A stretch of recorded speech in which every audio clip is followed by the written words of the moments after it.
Well, there are three key messages that come out of this report. The first is the importance of education in terms of any further devolution and basically in terms of the current devolution settlement. There is a consensus that devolution is not taught sufficiently, definitely in terms of media. Media courses generally don't put enough sort of emphasis on devolution in terms of how they train journalists.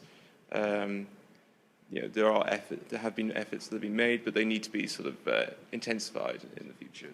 Okay, and do you think that these findings among media students and law students are symptomatic of wider young people attitudes for young people? Well, we had Roger Scully's research paper that came out in this summer that showed that despite 14 years of devolution, young people are still don't know what their constitutional preferences are, which suggests that there's a huge sort of education gap at the moment. So I think it does feed into a broader sort of picture in which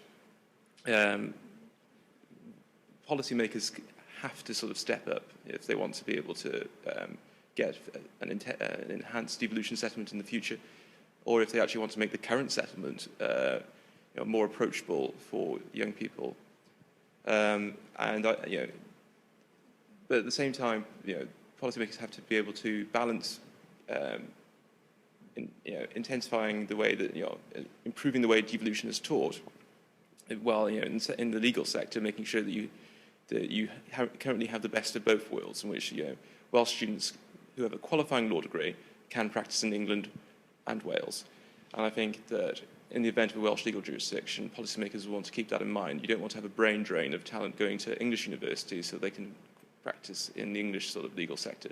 You want to make sure that any qualifying law degree in the future, if there is a Welsh legal jurisdiction, that people can carry on practicing in England and Wales. And that was one of the main things that came out amongst young legal professionals and law students, that they're very sort of concerned about the prospects of Welsh legal jurisdiction in that regards. That safeguard of having the best of both worlds in a qualifying law degree has to be carried on, and policymakers, I think, need to sort of keep that in mind.